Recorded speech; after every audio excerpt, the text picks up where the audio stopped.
Hey guys, welcome to week 8 of our Ezra Nehemiah devotional. This week we find ourselves in Ezra chapter 8. And last week, if you remember, we finally got introduced to Ezra, to the scribe Ezra, the one who God is going to be using to lead the people of Israel back into corporate worship together at the temple.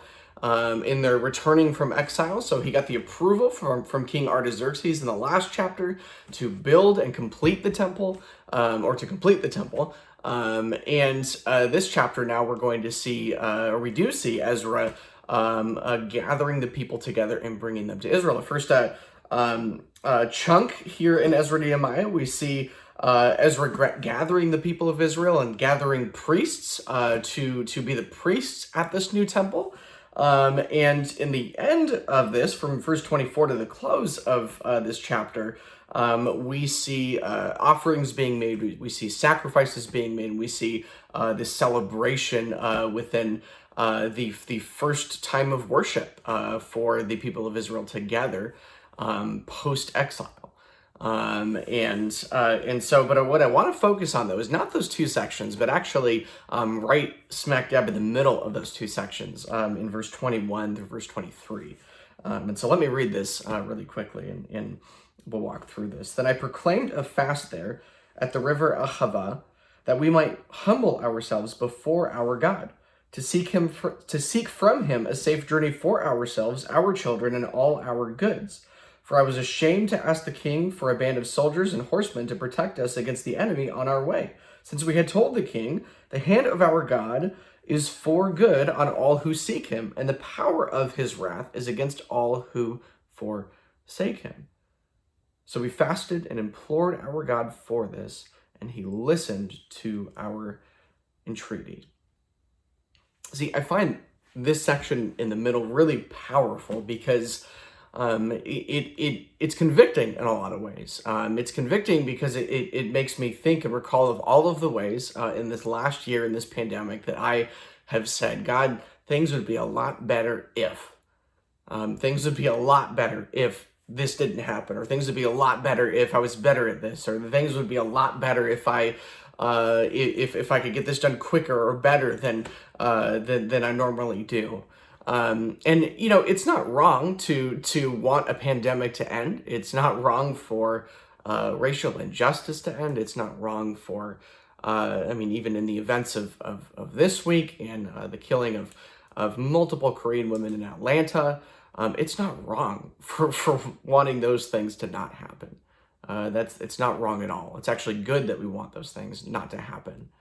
But oftentimes, packed into that statement, God, it would be better if, is us saying and implying that God, things would be a lot better if we got the things that we wanted, if we could live according to the way that we want to live. It would be better if our plan in our will would be done as opposed to your will would be done. And see, this passage in this small section here, this paragraph in the middle of chapter 8 of Ezra, really sticks out because we see this earnest call upon the Lord for the protection of the Israelites. So it's this call upon the Lord for him to meet them in their need and where they are at. And even in doing so, trusting him over trusting the king, Artaxerxes, who had told them that they could go back to their land. Like, they didn't even ask for reinforcements or anything to protect them, but rather they are relying wholeheartedly on the protection of God.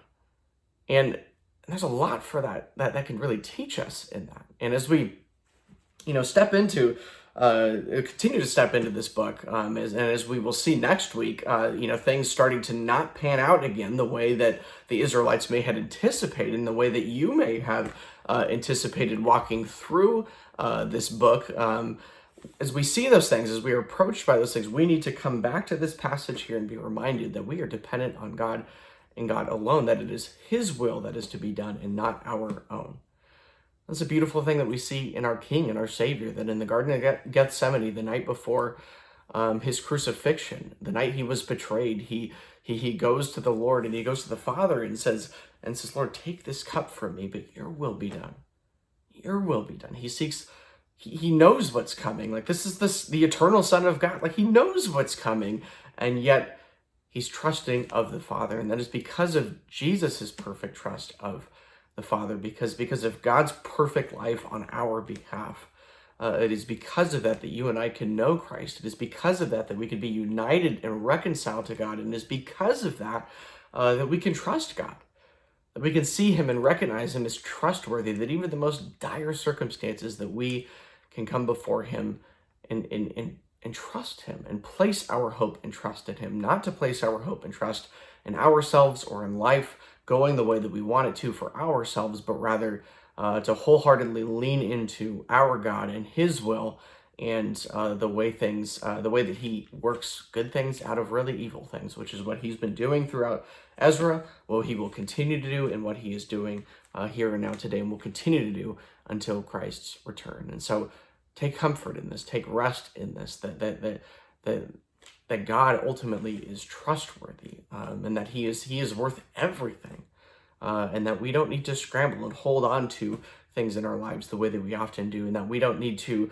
be completely dependent on things going the way that we want them to for ourselves. Trust in the Lord and his goodness. He is good, and his steadfast love endures forever. Thanks, guys.